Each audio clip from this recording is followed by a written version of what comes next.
지난 시간에 주 영양소까지 다룬 내용까지 진행을 했고, 이번 시간은 부영양소부터 시작을 해서 소화 내용을 전체 마무리를 지을 거예요.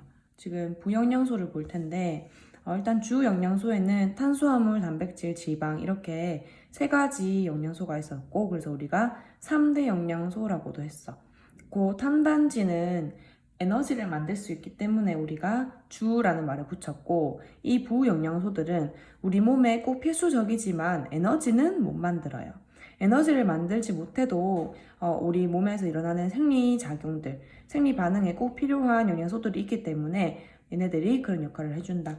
그래서 바이타민 첫 번째 있고, 그 다음 무기염류, 물. 자, 우리 지난 시간에 했는데 물이 우리 몸의 66%를 구성하면서 가장 많이 차지하고 있는 성분이지. 그러니까 물은 꼭 필요하다. 물부터 해보면 일단은 몸의 구성 성분이고요. 몸의 구성 성분인 이유는 세포의 안을 채우거나 아니면 혈관에도 물이 거의 99%로 이루어져 있기 때문이지. 그 다음에 물은 우리 몸에서 쓰이는 보통의 물질들을 잘 녹일 수 있는 용매로서의 역할을 잘 해요. 용매라고 하면 다른 물질을 녹이는 물질이지. 그래서 용매가 될 수 있기 때문에 물질 운반할 때 편하다. 그래서 우리 생물체에 물이 많이 들어있는 거고, 그 다음 화학 반응의 매개체가 된다는 얘기는 화학 반응을 할 때 물 안에서 일어난다. 물 안에서 여러 가지 성분들이 녹아 있어서 그 성분들끼리 만나서 반응이 일어날 수 있게 해준다는 얘기고, 그 다음에 또 중요한 거가, 자, 우리 몸은 체온을 최대한 일정하게 유지하고 있는 게 제일 좋잖아. 근데 우리 물이라는 물질은 비열이 커요. 기화열이 커. 자, 비열이 크다는 얘기부터 먼저 해보면, 비열이라고 하면 어떤 물질 1g을 1도씨 올리는데 필요한 열량이야. 자, 근데 물은 이 비열이 굉장히 커. 자, 1도씨 올리는데 열량이 많이 필요하다는 얘기는 똑같은 열량을 물 포함한 다른 여러 가지 물질에다가 열량을 주었을 때 물은 제일 온도가 안 오른다는 얘기지. 즉, 온도를 올리기 힘들다는 얘기예요. 그렇기 때문에 체온 조절이 쉽다. 그 말은 온도가 들쑥날쑥하지 않아서 체온이 일정하게 유지되기가 쉽다는 얘기고, 기화열이라는 건 물은 액체잖아, 그치? 액체에서 기체가 되면서 열을 흡수를 해. 열을 흡수를 하는데, 자, 이게 언제 이용이 되냐면 우리 피부에 땀이 이렇게 나잖아요. 여름 되면 더우면. 그러면 그 땀은 액체고 기체인 수증기로 기화하게 돼. 자, 기화하면 이 기화 반응은 열을 흡수하는 흡열 반응이거든. 그러면 주변에 있는 우리 피부에 있는 열을 얘가 흡수를 해가기 때문에 더울 때는 땀을 흘리고 나면 땀이 기체로 기화하면서 주변의 흡수를 해서 우리 피부의 온도는 떨어지는, 즉 온도 조절을 할 수 있는 역할을 합니다. 그 얘기고, 가장 많다, 66% 차지하고 있었고요. 그 다음 이제 바이타민이랑 무기염류 보면, 자, 일단은 둘 다 생리 기능을 조절한다. 그치? 근데 이제 바이타민은 특히나 조금 더 미량으로도 조절을 할 수가 있다는 거고, 자, 근데 여기서 지금 보면 바이타민은 몸의 구성 성분이 아니야. 요거 조금 주의해서 봐주면 됩니다. 무기염류는 실제로 몸을 구성을 하거든. 여기 무기염류에 들어가는 것들은 금속이든 뭐 비금속이든 이제 이온의 형태로 녹아 있는 것들을 의미를 하는데, 얘들을 몸을 구성하고 있어요. 그래서 참고로 이제 칼슘이 무기염류에 들어가거든. 칼슘이 실제로 뼈를 구성하는 성분 중에 하나야. 이런 것처럼 몸을 구성한다. 자, 바이타민 보면 몸의 구성 성분이 아니기 때문에 내가 많이 먹어주면 몸에서 필요한 만큼만 흡수되고 나머지는 배설물을 통해서 나가게 되어 있어요. 그리고 바이타민은 몸 안에서는 절대 만들어지지 않기 때문에 음식물을 통해서 먹어야 된다. 그래서 우리 비타민, 영양제 같은 거 먹는 친구들이 많잖아. 그 다음에 바이타민은 수용성과 지용성으로 나뉘십니다. 요것은 한번 알아주면 좋으니까, 수용성은 비타민 B와 C가 있고 지용성은 A, D, E, K가 대표적으로 있어요. BC랑 뭐 아덱 이렇게 말해주면 될 것 같고, 많이 들어있는 음식은 과일과 채소 다 알고 있을 거야 이거는. 그 다음 무기염류 보면 무기염류도 또한 체내에서 합성이 안 된다. 그래서 음식물로 섭취를 해야 된다. 체내에서는 염이나 이온의 형태로 존재한다. 그래서 멸치, 버섯, 다시마, 우유 같은 곳에도 많이 들어있다고 합니다. 자, 그러면 바이타민은 꼭 필요한데 없으면 어떻게 되냐면 생명을 잃어버리진 않아. 생명을 유지를 할 수 있지만 내가 제대로 살아가는데 불편함을 느끼는 반응들이 일어납니다. 그게 바이타민 결핍증이에요. 지금 보면 바이타민 A가 결핍되면 야맹증. 우리 어두운 곳에 가도 왜 조금 이렇게 실루엣이 좀 보이잖아, 그치? 근데 그런 것조차 안 된다는 얘기고, 비타민 B1, 각기병, 다리가 붓는 거. C가 부족하면 괴혈병, 잇몸 부어서 안에서 피가 막 나는 거. D는 구루병, 뼈가 약해져서 뼈가 이렇게 뒤틀리거나 변형이 일어나는 것들. 이렇게 바이타민은 결핍증이 일어날 수도 있다는 거. 자, 그 다음 또 하나 알아줄 것은, 그러면 이렇게 우리가 뭐 지금까지 부용량소가 3개 있었고 주용량소가 탄수화물, 단백질, 지방이 있었잖아. 그럼 어떤 물질에, 어떤 음식에 뭐 감자나 고구마가 있다고 쳐보자. 두부랑. 그럼 감자, 고구마, 두부에 얘들이 탄수화물이랑 단백질, 지방 중에 어떤 영양소를 가지고 있는지 궁금하잖아. 그런 거를 궁금할 때 우리가 실험으로서 밝혀낼 수가 있어요. 영양소 검출을 할 수가 있어. 요거는 외워야 합니다. 물론 위에 있는 영양소들도 표 다 외워야 되고 이 영양소의 검출 반응도 외워야 되는데 뭘 외우면 되냐면, 자, 우리 녹말 했어요. 녹말은 탄수화물 종류 중에 하나로서 이제 포도당이나 이런 것들이 여러 개가 결합하게 되면은 다당류의 형태를 띠는 게 녹말이었어. 자, 그 다음에 포도당은 녹말이 여러 개가 연결된 거라면 포도당은 요거 하나 얘기하는 거고, 단백질, 지방 각각이 검출할 수 있는 반응이 정해져 있어. 그래서 이름 다 외워주고, 녹말은 아이오딘 반응으로 검출한다. 녹말이 있으면 아이오딘 칼륨 용액이 원래는 갈색이에요. 근데 청람색으로 변한다. 그 다음에 베네딕트 반응이라고 해서 포도당을 검출할 수가 있어요. 그럼 원래는 베네딕트 용액이 파란색이거든. 근데 가열해야 돼. 얘만 가열을 조금 해줘야 돼. 섞어주고 가열을 해주면 황적색으로 변한다. 단 언제만? 포도당이 있을 때만. 그 다음 밑에 단백질 검출 뷰렛 반응 보면, 자, 이 뷰렛 반응을 구성하는 요소도 알아놓고 있어야 돼. 5% 밑에 한 번씩 더 적어봅시다.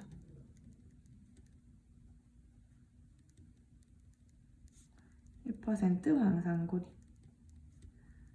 자, 이 모두 수용액이다. 자, 이것들을 섞어주면 이것이 뷰렛 용액이 되는 것이고, 여기에 단백질을 넣어주면 무색에서 보라색으로 바뀌게 된다. 자, 지방 검출은 수단3라는 용액을 쓰는데 색깔 비슷해 보이잖아, 그치? 근데 처음에는 좀 빨간, 붉은색을 더 많이 띠고, 지방이 있으면 검출되면 선홍색, 살짝 핑크색으로 변합니다. 그래서 이런 거 알 수 있다. 자, 근데 베네딕트를 이용을 하면 포도당 외에도 엿당, 과당 같은 것도 찾아낼 수가 있는데, 엿당, 과당은 2당류에 속해요. 즉 포도당은 하나만 딱 있는 거고, 얘네들은 당이 2개가 있는 거지. 이런 식으로. 이거는 외워서 문제 풀어주는 겁니다. 그 다음에 이제 소화 드디어 들어갈 건데, 소화가 필요한 이유는 지난 시간에 다뤘어요, 우리 영상에서. 그거 못 본 친구들은 보고 오도록 하고, 간략하게 얘기를 다시 하면, 커다란 분자는 세포가 이용할 수 없는 정도의 큰 크기이기 때문에 세포가 이용할 수 있을 정도로 작은 크기로 쪼개줘야 된다. 분해해줘야 된다. 그것이 소화다라고 했었어. 종류에는 기계적과 화학적이 있었다. 자, 그러면 아까 비타민과 바이타민과 무기염류와 물은 소화될 게 없거든. 걔들은 왜냐하면 너무나 저분자기 때문에 소화를 할 필요가 없어요. 그냥 그대로 흡수가 돼요, 우리 세포막으로. 근데 우리 탄단지는 나름의 크기가 굉장히 큰 애들이기 때문에 이런 소화를 거쳐야 됩니다. 요 그림 지난 시간에 한번 그려줬는데 기억날지 모르겠어요. 녹말은 길게 연결된 거, 포도당 연결된 거. 단백질은 아미노산이라는 게 연결되었는데 아미노산에서 중요한 건 이 모든 요 알갱이 요 사탕 목걸이 같잖아, 그치? 요 모든 사탕들이 다들 각각 다른 아미노산일 확률이 높다. 다를 수도 있고 같을 수도 있는 거야. 왜냐면 우리 녹말에 구성된 포도당은 다 똑같잖아요. 근데 단백질을 구성하는 아미노산은 종류가 다르다. 그 종류가 다양함에 있어서 단백질의 종류를 다르게 만들 수 있는 거야. 그 다음에 지방. 이거 기억날지 모르겠네. 이 머리가 모노글리세리드였고 여기 있는 다리들이 지방산이었어. 이렇게 분해가 된다. 한번 볼게요. 자, 입에서 소화되는 거. 위, 소장, 대장 이런 식으로 나눠서 볼 건데 우리 입에서는 침이 분비가 돼서 아밀레이스라는 것이 나옵니다. 자, 여기서 우리가 필요한 게 여기서 지금 아밀레이스 그림에서 아밀레이스 여기도 아밀레이스 말테이스 펩티데이스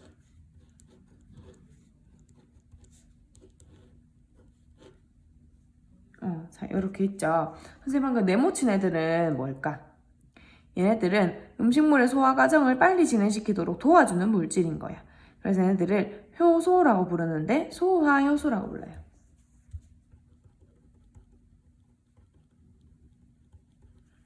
여기도 있구나.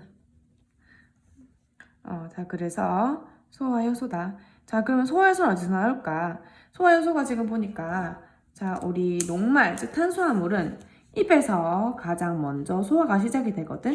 그럼 아밀레이스는 뭐 하는 애냐면, 요 포도당, 요거 녹말을 두 개씩 쪼개서 엿당으로 만들어주는 놈이에요. 두 개씩짜리밖에 못 깎는 거야. 근데 중간에 이제 이자라고 해서 여기 밑에 지금 여기 있구나. 뒤에 노란 거 이렇게 뭔가 가려진 것 같은 거 보일 거야. 그 이자에게서도 아밀레이스가 나와요. 근데 이 이자나 아니면 소장의 소화 요소는 이 소장에서 지금 분비가 되는 거잖아. 그치? 그래서 얘들을 그냥 소장의 소화액이라고 하기도 하지만 정확하게 따지면 이자액은 이자에서 나오는 건데 소장으로 분비가 되는 거잖아. 그것도 알아줘야 된다. 그래서 녹말, 탄수화물 분해되는 과정은 입에서 가장 먼저 일어나고 그 다음에 이자액, 즉 소장에서 그 다음에 또 소장의 소화요소 중에 말테이스라고 하는 게 있는데 이 말테이스는 이렇게 두 개로 연결된 엿당을 하나로 쪼개준 역할을 합니다. 그래야지 포도당으로 쪼개줘야지 우리가 세포 안으로 들어가서 얘들이 일을 할 수가 있겠죠. 자, 그 다음 단백질도 한번 보면 길쭉하게 생긴 요 기다란 모노펩타이드가 하나인 아미노산으로 바뀌려면 계속 끊어져야 되는데 처음부터 하나씩 끊어주지는 않아요. 그렇게 친절하지는 않아. 그래서 어떤 방법을 택하냐면 일단 군데군데 자르는 방법을 택한 뒤에 그 다음에 더 잘게 쪼개지고 하나하나 쪼개지는 거예요. 그래서 보면 펩신에 의해서 한 4개 정도 꺾였고 트랩신에 의해서 2개, 펩티데이스 써주니까 1개 점점점 잘게 깎이는 걸 알 수가 있죠.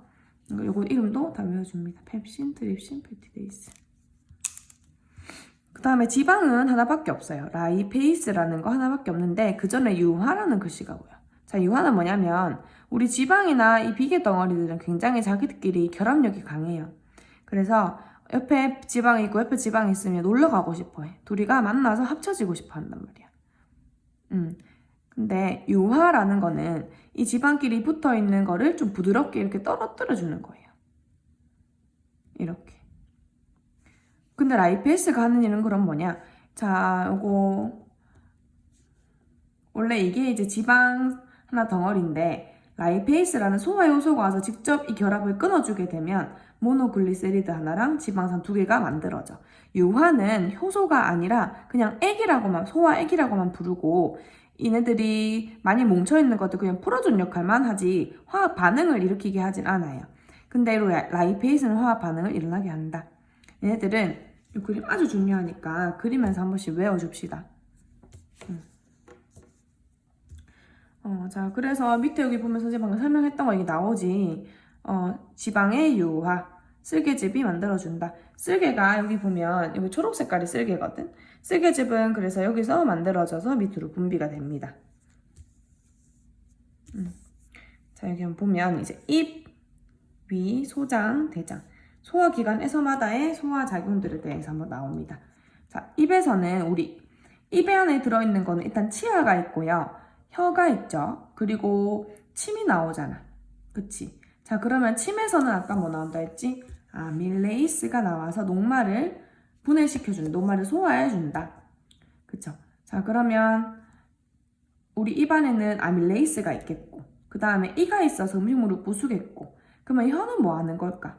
너는 나중에 한번 음식 씹을 때 혀 안 움직이고 이빨만 이렇게 왔다 갔다 하면 음식이 씹어지지가 않아. 왜냐하면 바깥으로 이빨이 맞닿는 부분과 다른 부분이 비어있는 방향으로 음식이 나가기 때문에. 그래서 혀는 이 음식물과 소화액을 잘 섞어준 역할도 하고 잘 씹어지도록 옮겨준 역할도 합니다. 요거는 외우고.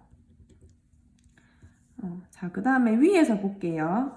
자, 그럼 입에서는 녹말만 지금 소화가 되니까 탄수화물만 소화되는 거지. 이렇게 구분해서도 한번 외워놓자. 그 다음에 위에서는 자, 위에 가서 보니까 이거는 뛰어넘은 거고 펩신을 분비를 하네. 펩신을 분비해서 단백질을 쪼개내요. 그치? 그래서 위샘에서 분비된 펩신이 단백질을 분해한다. 그리고 자, 사실은 펩신으로 바로 위샘에서 나오는 게 아니라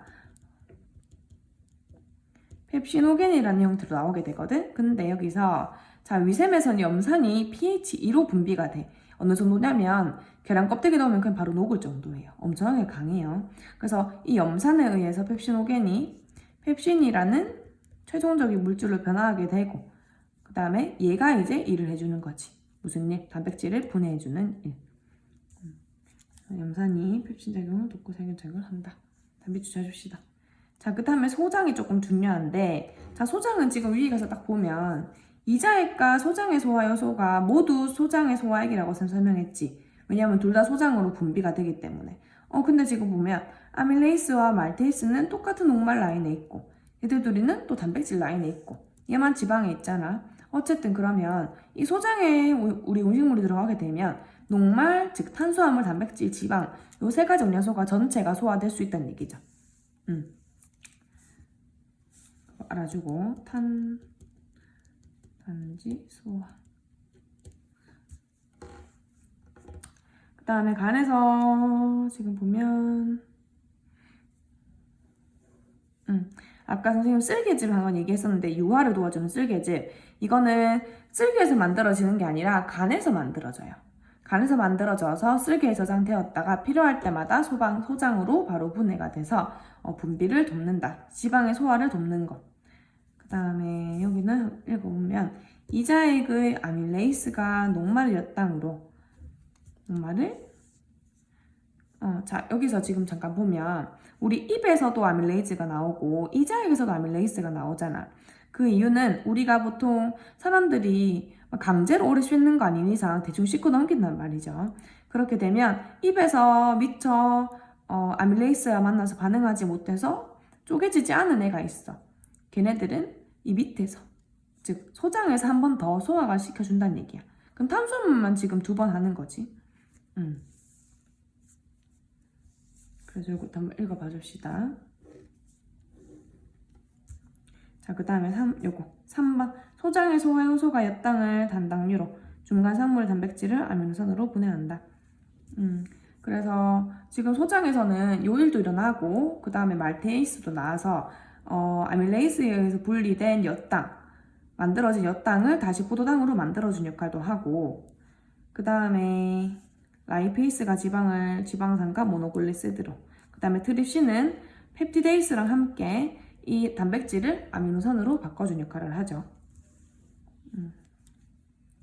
자, 그 다음에 그럼 이렇게 포도당, 아미노산, 지방산, 모노글리세리드가 지금 소장 안에서 만들어졌지. 근데 우리는 이거를 똥으로 내보내면 안 되고 우리 몸으로 들어오게 해줘야 되지. 그래서 소장에서 이 모든 소화된 영양소가 흡수를 해. 자, 그 다음에 그러면 소장 지났을 때 대장 지나와야 되잖아. 대장에서는 수분만 흡수해, 수분. 그래서 우리 장염 걸리면 막 설사하지. 왜냐하면 대장에 염증이 생겨서 수분을 이제 평소대로 흡수하지 못하니까 그게 똥으로 나가서 계속 설사가 나는 거고 그런 거야. 그리고 대장에는 수분 흡수하는 기능 말고는 소화액을 따로 분비하진 않아서 그래서 화학적 소화는 일어나지 않습니다. 하지만 여기서는 지금 배변이 이렇게 이동을 할 거 아니야. 이동할 때는 또 아까 물리적 소화는 진행을 하겠지. 자, 그럼 이제 영양소가 어떻게 흡수되는지 한번 봅시다. 자, 소화된 영양소는 소장에서 흡수된다. 우리 그림 한번 볼게요. 자, 소장을 잘라서 보게 되면 자, 맨 안에 소장 내벽이 있는데 여기도 지금 보일지 모르겠지만 책으로 보면 보일 거예요. 소장 내벽이 굉장히 볼록볼록하고 안에 막 털처럼 이렇게 생긴 것들이 있어. 얘들을 가지고 융털이라고 합니다. 융털. 작은 돌기. 그리고 소장 내벽에는 많은 주름이 있다. 자, 미세융털도 많이 있다. 자, 그러면은 좋은 게 뭘까? 우리 예를 들어서 우리 소장이 그냥 일자로 이렇게 쭉 생겼다고 해보자. 그리고 이거랑 꾸불꾸불한 소장이 있다고 생각해보자. 자, 그러면은 모든 음식물들이, 모든 영양소들이 여기서 출발해서 여기까지 가겠지. 그러면 이 영양소들이 만나는 이 소장의 벽은 누가 더 넓을까? A랑 B, 위랑 아래 중에서.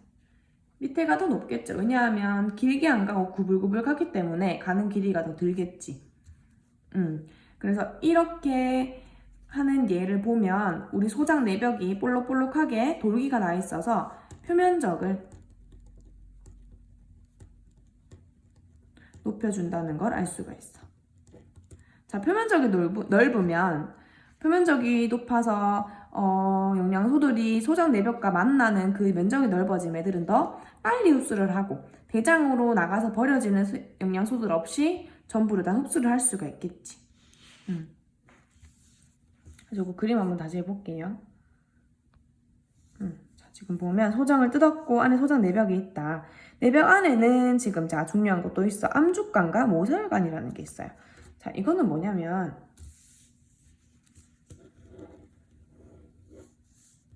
요거는 융털 하나.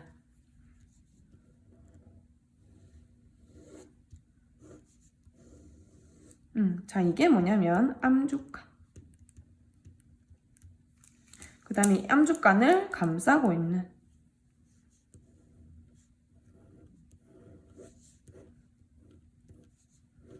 얘가 모세혈관. 좀 얇아 보이지만 두께가 있다고 생각을 해주자. 자, 그러면 여기서 이게 지금 소장의 내벽이기 때문에 영양소들은 여기를 이렇게 타고 지나가겠지.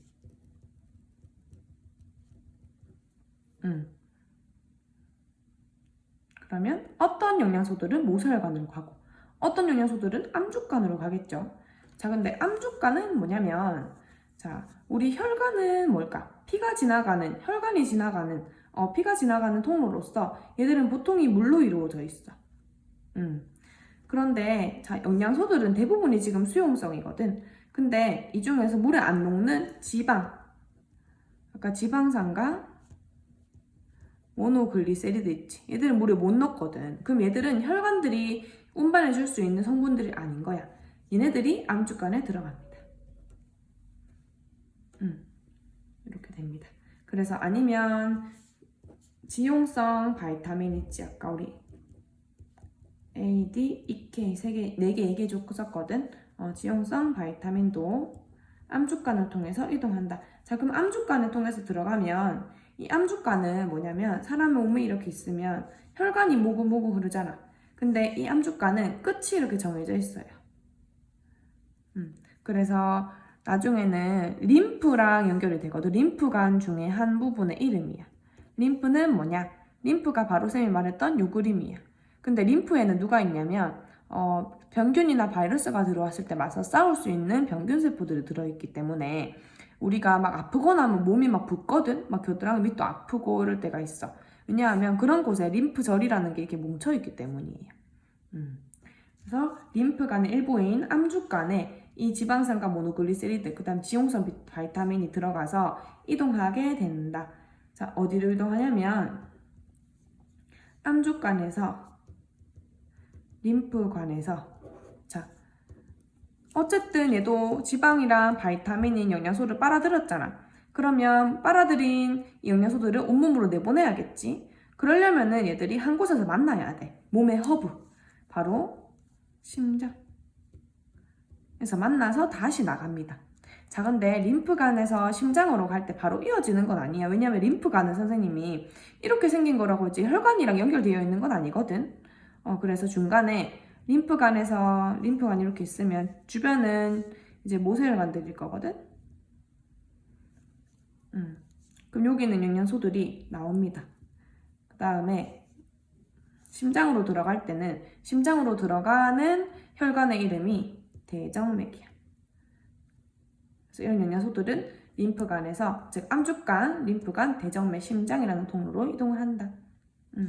자, 그럼 수용성은 또 좀 더 쉽겠지. 수용성은 물에 잘 녹는 애들 얘기하는 거잖아.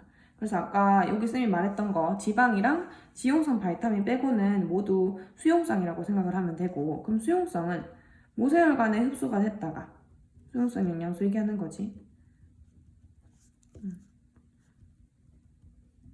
흡수되어서 그대로 간을 한번 들려요. 간을 한번 들려. 알아주자. 그 다음에 대정맥 갔다가 심장. 자, 지용성이든 수용성이든 대정맥 지나는 거 보이지? 이거 한번 봐주고. 요거 그림 봐보면은 이제 뭐 림프관 나오고요. 정맥들이나 이런 게 어디 위치했는지 볼 수가 있습니다.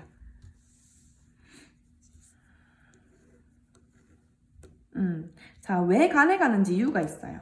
자, 간에 가는 이유는, 자, 우리 수용성 영양소 중에, 자, 지금 영양소로 맨 마지막에 제가 보여줄게요.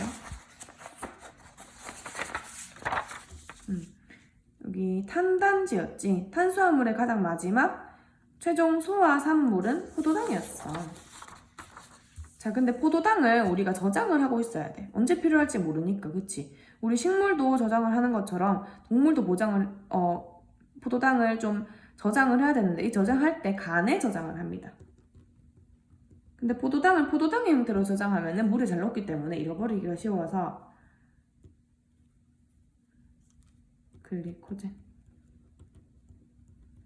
글리코젠이라는 녹말이랑 비슷하게 생겼지만 조금 동물에게 적합한 모양으로 생긴 뭐 다당류, 이렇게 가지가 막 쳐져 있는 그런 구조를 가진 물질이에요. 이런 글리코젠으로 저장이 되어서 간에 저장된다.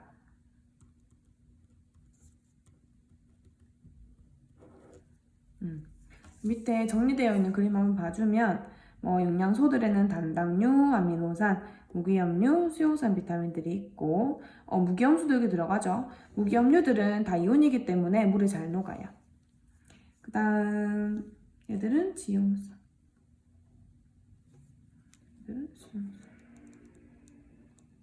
지용성은 지방산, 모노글리세리드, 지용성 비타민. 얘들은 지방이기 때문에, 자, 여기서 이거 한번 설명해 줄 건데, 우리 용털로 흡수가 될 때 이 지방산이지, 지방산이 자, 이렇게 뭔가 이렇게 길쭉길쭉한 뾰족뾰족한 모양으로 생겼는데, 이 모양이랑 성질이 세포막에 있는 성질이랑 똑같아. 무슨 말이냐면 이 지방이랑 지방산과 모노글리세리드가 세포로 들어가고 싶잖아, 그치?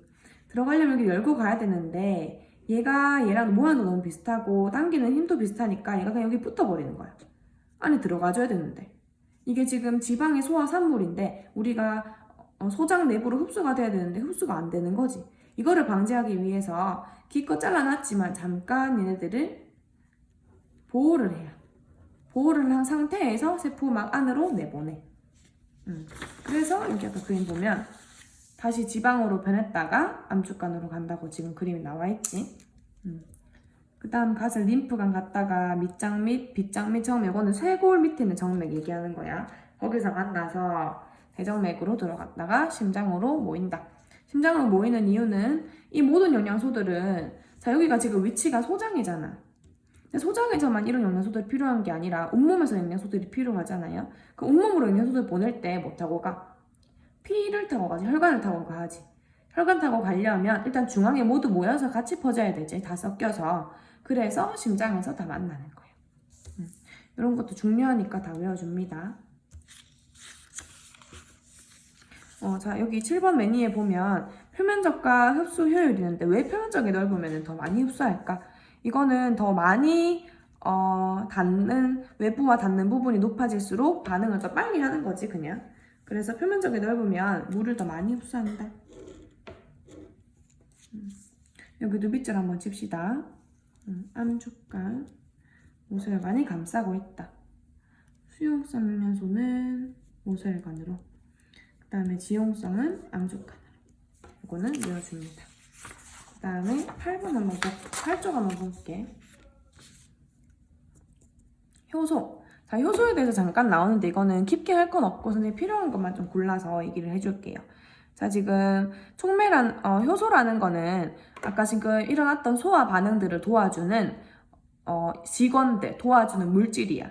얘가 없으면 한 몇백 시간, 몇십 시간이 걸릴 거를 이 효소가 있으면 더 빨리 진행되도록 도와주는 애거든. 그래서 어떤 실험을 진행을 할 때 그 실험의 속도를 높여주는 물질을 가지고 우리가 촉매라고 해. 그래서 얘네들은 물질 대사를 돕는 몸 안에서 일어나는 촉매다라는 의미로 이런 말이 붙는 거예요. 그래서 자, 이렇게 어떤 반응이 일어나려면 그 반응이 일어나는데 필요한 최소한의 에너지가 필요해요. 요거는 다 반응마다 다 다르겠지. 근데 지금 보면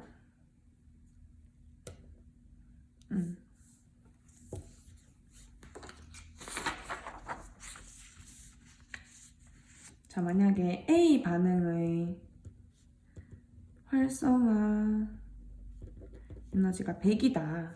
이 말은 무슨 말이냐면 A가 자 나중에 이렇게 하자. A 반응은 기억이 니은이 되는 반응이야. 기억이 여기 있었어요.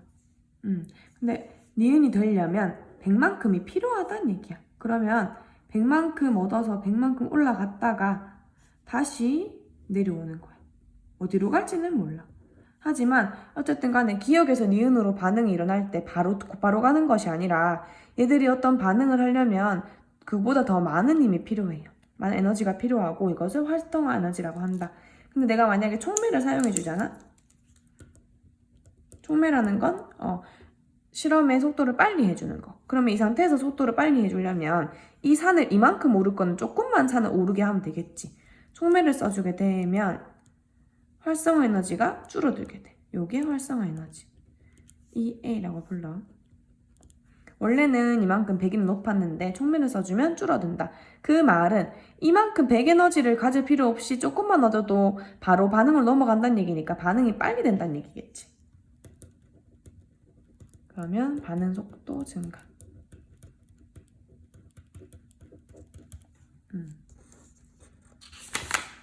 자, 그 다음에 여기 한번 볼게요. 자, 속도를 빠르게 하는 촉매를 정촉매라고 하고, 실제로 속도를 느리게 하는 촉매도 있거든. 부촉매라고.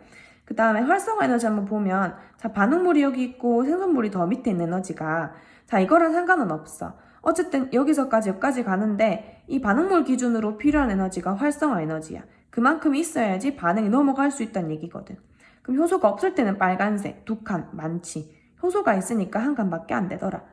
즉 활성화 에너지가 줄어들더라는 거예요. 자, 그 다음에 효소의 기질 특이성은 무슨 말이냐면, 자, 효소가 있어. 근데 이 효소는 이 반응물을 이렇게 보자. 쪼개서 생성물로 만들어주는 역할을 해줘. 생체 촉매지. 얘가 스스로 시간이 지나면 스스로 쪼개질 수는 있지만 너무 오래 걸리는 얘기야. 효소가 있으면 이거를 쉽게 해줘요. 그래서 반응물이 들어가면 쪼개져서 나온다.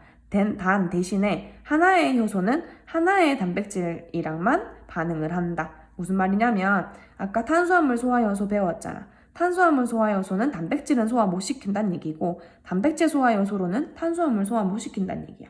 무조건 자기 할 일은 정해져 있다. 그리고 이렇게 어떻게 모양을 가질까? 자, 그 이유는 이 효소가 단백질이기 때문이거든. 자, 단백질이 만들어질 때 어떻게 만들어지냐면 아미노산들끼리 20여 개의 아미노산이 있었잖아요.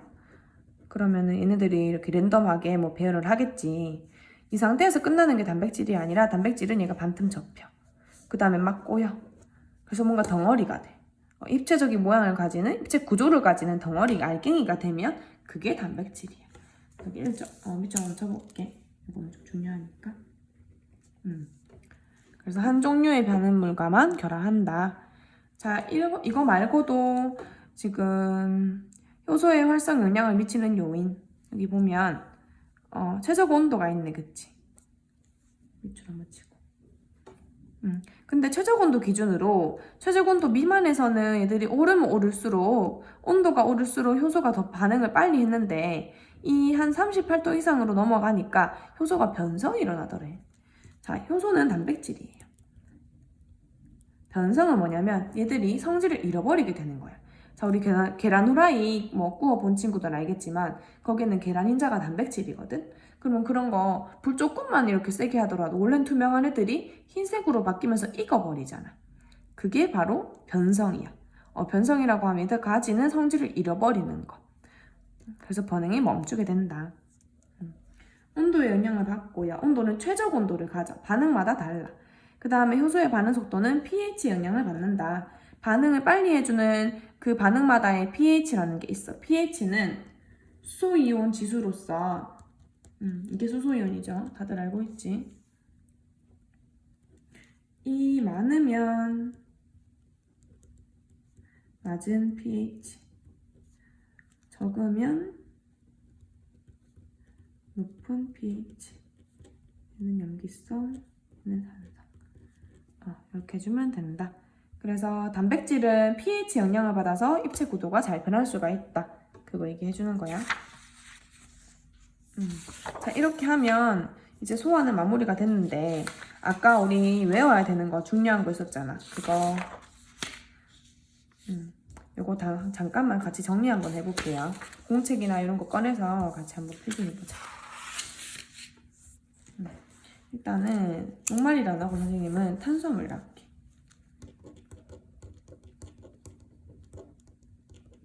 단백질.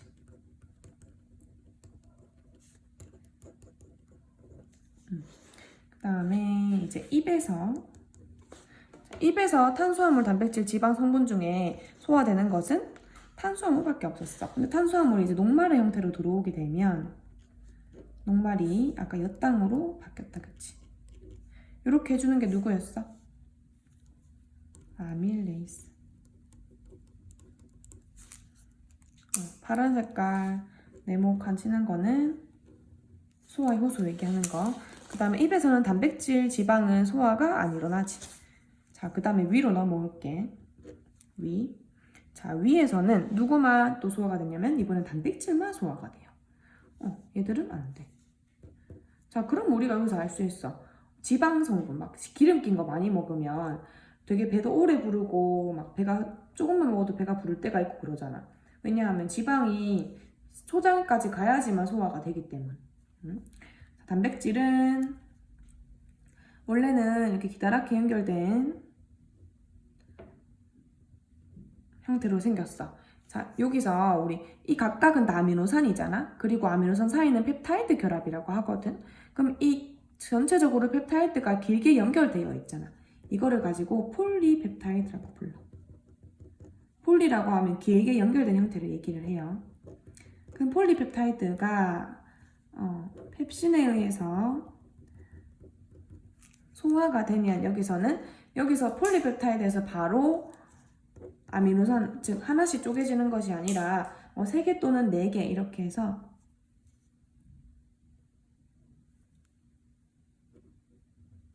뭐 이런 식으로 중간이니까 한번 끊긴다. 자, 여기는 뭐 이름 하나만 얘기해 줄게.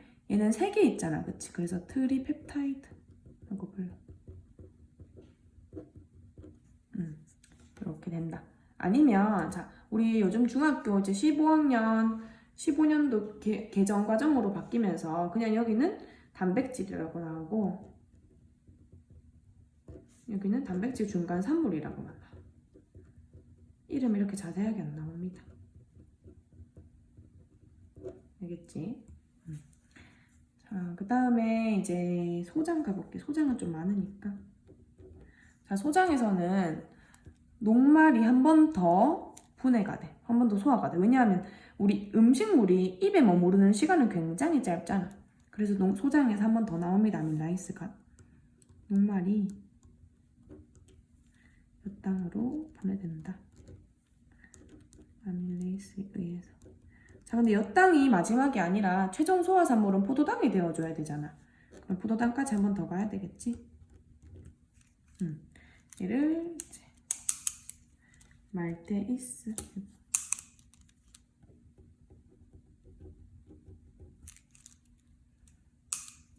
네모 쳐주고.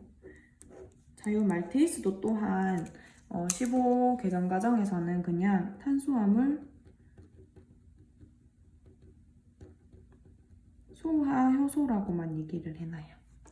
알아주자. 근데 제대로 알아주면 나중에 어차피 생물 원가만 배우게 되니까 도움은 되겠지. 자, 그 다음에 단백질도 아직 부족해. 더 해야 되잖아. 그치?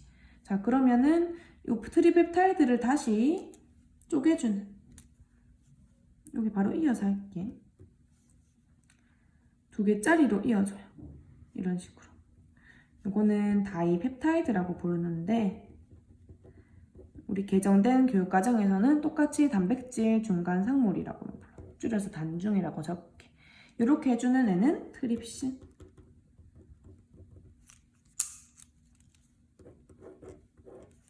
그 다음에 다이펩타이드가 끝이 아니라 최종 산물인 아미노산 하나로 딱 만들어져야 되잖아. 그치? 이렇게 해주는 소화 효소는 펩티데이스.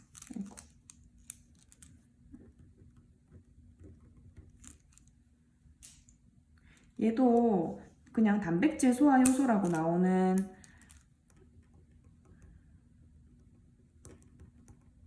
효소라고만 중2 교육과정에서 나올 거야.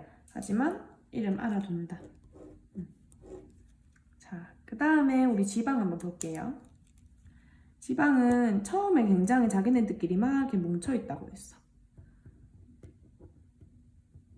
그래서 이 뭉쳐져 있는 지방 덩어리들을 조금 쪼개주는, 조금 이렇게 부드럽게 풀어주는 그 역할을 해주는 거 가지고 우리가 유화라고 했었거든. 유화. 유화에 의해서 애들이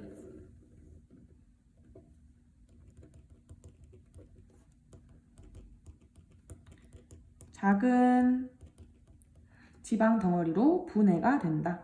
분리가 되는 거야, 그냥. 자, 이 유화는 누가 하지, 근데? 쓸개즙. 쓸개즙은 근데 얘는 소화 효소가 아니에요.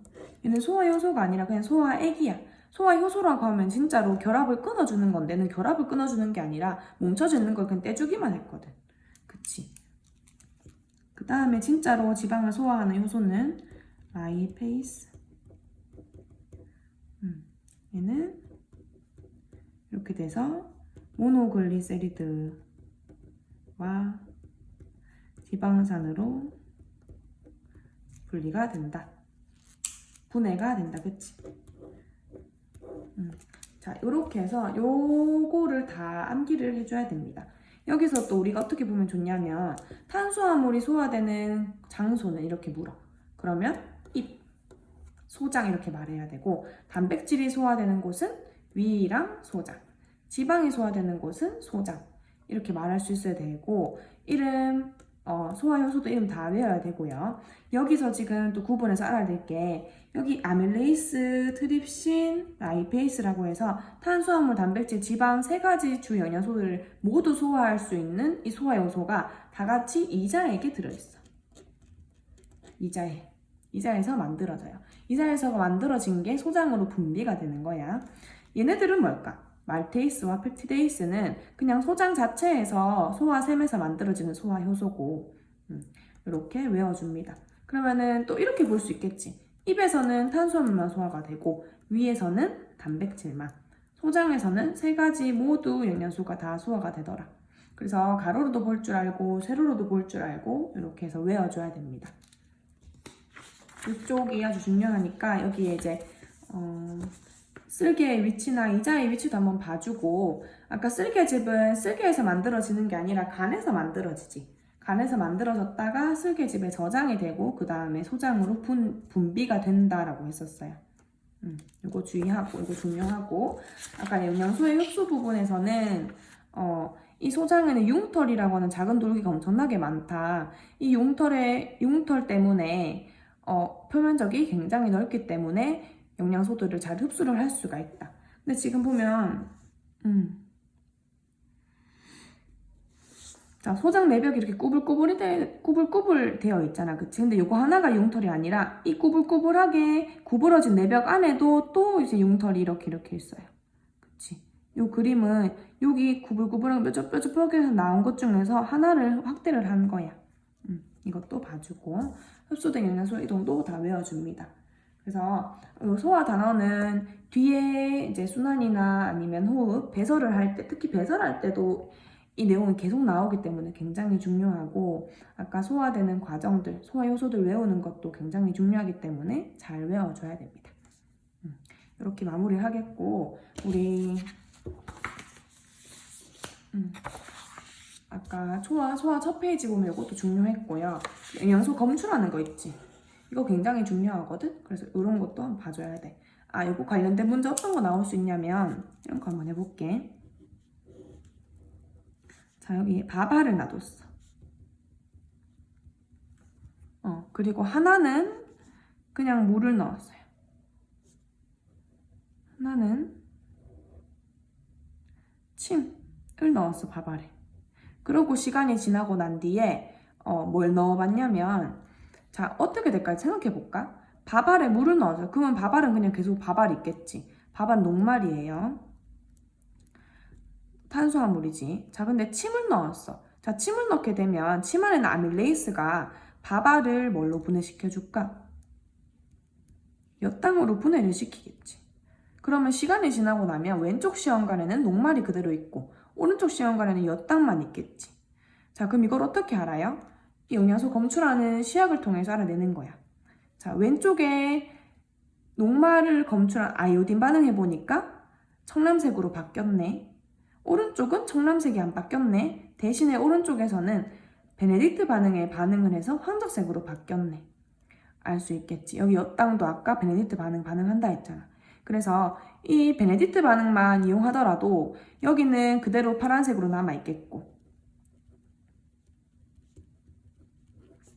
여기 침을 넣은 부분은 이제 황적색으로 색깔이 바뀌겠죠. 이거를 보고 아, 침은 녹말을 엿당으로 분해시켜주는 소화 효소구나 를 알 수가 있는 거지.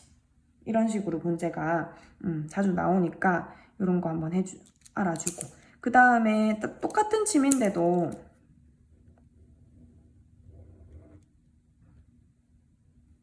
똑같은 침에 밥알을 넣었는데 이 침은 뭐냐면 한번 끓인 침이야. 100도씨 이상으로 끓인 침. 자, 그럼 어떻게 되냐면 이 세 번째 시험관에 베네딕트 반응하잖아. 그러면 얘는 그냥 파란색으로 남아있어. 왜 그러냐면 자, 요 침에 들어있는 아밀레이스는 효소잖아. 그치? 효소 즉 단백질이고 단백질은 온도에 굉장히 민감하다고 했어요. 온도가 올라가면 이 효소는 단백질이 분해가 돼서 자기 성질을 잃어버려. 그래서 끓여버리면 아밀레이스가 사라지고 분해가 돼서 자기의 일을 못하게 되는 거야. 그래서 얘들은 그대로 녹말로 남아있고 베네딕트 반응에서는 파란색으로 남아있는 거 보니 엿당이 검출되지 않았다라는 걸 알 수가 있겠지. 이런 식으로 문제가 굉장히 나오니까 조금 잘 외워줘야지 안 헷갈리게 잘 풀 수가 있겠죠. 자, 이렇게 마무리를 해보겠습니다.